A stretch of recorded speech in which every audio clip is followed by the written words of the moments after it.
Welcome to Time of Death. This video is for informational purposes and in no way meant to glorify or condone violence. In today's video, we'll be discussing the murder of Juan Ortiz. Ortiz was shot and killed on Monday, March 5th, 2018, in the 5000 block of McKinley Avenue in the South Park neighborhood of South LA, according to LA County Coroner records. Kamal Cleveland and Frank Borrell were subsequently arrested and charged with the murder. The following is the evidence at trial. On March 5th, 2018, Jesus Verduzco was shot by an assailant riding on a bicycle. Verduzco was a member of the 31st Street Gang. About 10 or 15 minutes later, victim Juan Ortiz, who was riding his bicycle in a nearby area, was fatally shot by a 31st Street Gang member named Kamal Cleveland.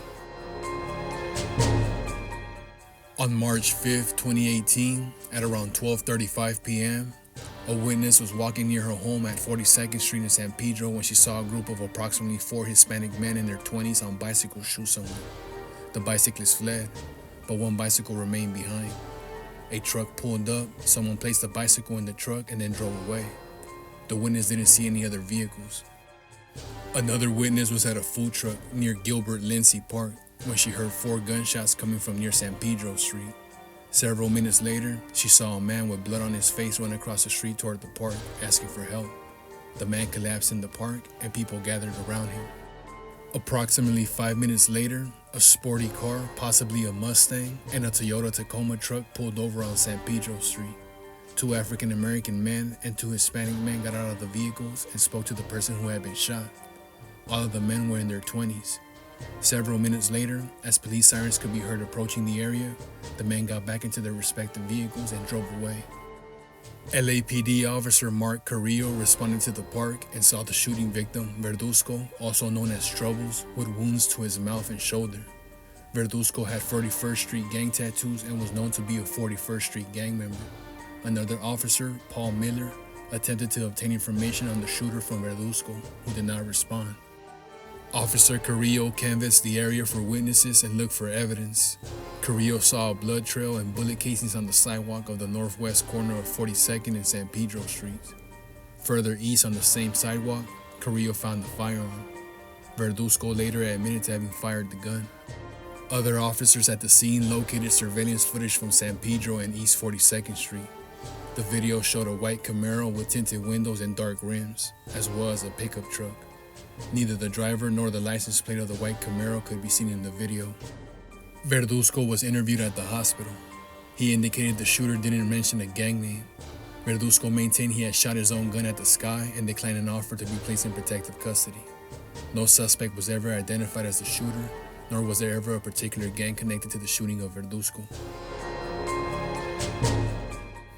At 12:48 p.m., 10 or 15 minutes after the first shooting, police responded to a second shooting nearby. Victim Juan Ortiz had been shot in front of his sister's apartment on McKinley Avenue south of 51st Street. As the victim was approaching her apartment on his bicycle, she heard about 6 shots and saw him fall to the ground. The sister didn't hear anyone say anything or yell any gang names before the shooting. A neighbor stated they went that way, and the sister saw a white car with tinted windows going fast down McKinley and passing 52nd Street. Just before the victim was shot, a witness was in his car stopped behind a new white car, either a Camaro or a Dodge, heading south on McKinley Avenue at the intersection of 51st Street. The white car had a rear license plate, but the victim didn't get the number.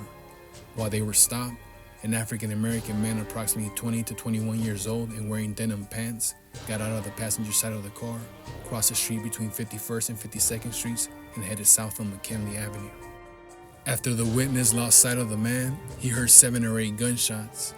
The witness parked his car, exited the vehicle, and saw a bloody man on the ground. The African-American man got back into the passenger side of the white car, which was halfway between 51st and 52nd Streets. The white car then turned left on 52nd Street. An ambulance arrived and took the victim to the hospital. The victim, who had 3 gunshot wounds, died from a gunshot wound to the back which pierced several organs, including his heart. 6 .40 caliber casings and a bullet fragment were found near the curb on McKinley. A bicycle was lying near the casings. Surveillance video from nearby residences and a market depicted a white Camaro with black rims and tinted windows at the scene.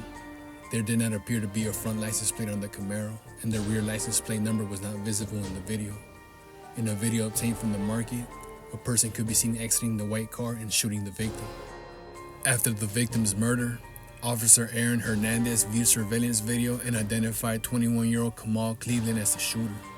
Officer Hernandez was familiar with Cleveland based on prior contacts and recognized the way in which Cleveland's right hand curled inwards in a distinctive manner.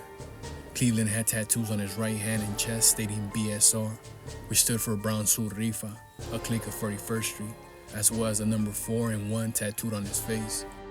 On March 6, 2018, the day after the shootings, Officer Hernandez was patrolling in a police vehicle when he saw Cleveland within territory of the 41st Street gang, approximately 4 blocks from Gilbert Lindsay Park.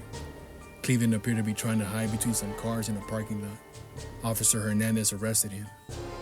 On May 10, 2018, at approximately 10:16 p.m., Officer Maria Tamalatai and her partner were patrolling Main Street, less than a mile from Gilbert Lindsay Park, when she saw a white Camaro with silver rims, a tinted driver's side window, and a black hood, rooftop, and trunk driving down Martin Luther King Boulevard.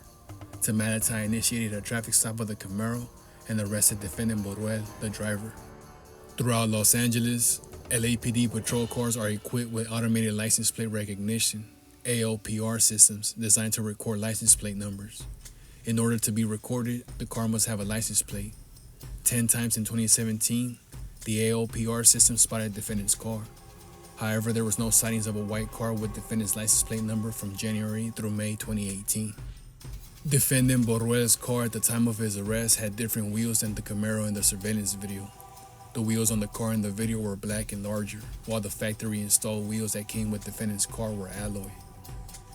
Officer Aaron Hernandez, who was previously assigned to the Newton Gang Enforcement Detail, testified as a gang expert on the 41st Street Gang. The gang started in the 1980s as a group of Mexican Americans who wanted to protect themselves from other gangs. By March of 2018, the gang contained Hispanics and African Americans and had approximately 30 members. The gang used the symbols 41, CU, FF, and the Roman numeral XL1. The gang claimed territory from Martin Luther King Boulevard on the north, Vernon Avenue on the south, Main Street on the west, and Avalon Boulevard on the east. The primary activities of the gang included vandalisms, assault with deadly weapons, and attempted murders, and the members engaged in such activities consistently and repeatedly. The rivals of the gang included the Playboys, 5-5 Bunch, Hangout Boys, and 36th Street. However, the Playboys and the Florencias are their primary rivals. In response to a hypothetical question containing the prosecution's theory of the case, Officer Hernandez testified to his opinion that this crime was committed at the direction of the 41st Street Gang with the specific intent to promote, further, or assist its criminal conduct by members. The older gang member was basically the mastermind, and he directed and validated the younger member. Driving into rival gang territory to commit this crime benefited the gang by intimidating the community, instilling fear in other gangs, and increasing the gang's reputation. Officer Hernandez's opinion would not change even if the murder victim was not the shooter of the first victim. Because Kamal Cleveland was deemed mentally incompetent at the time of trial, he was not called as a witness, and none of his statements incriminating defendant Boruel were admitted at trial. Following the trial, the jury convicted defendant Boruel of second-degree murder and being an accessory after the fact, but acquitted him of possession of a firearm by a felon. The gun and gang enhancements were also found true.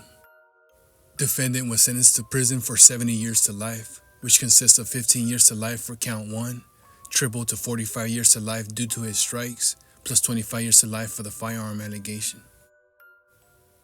Juan Ortiz was 18 years old at the time of death.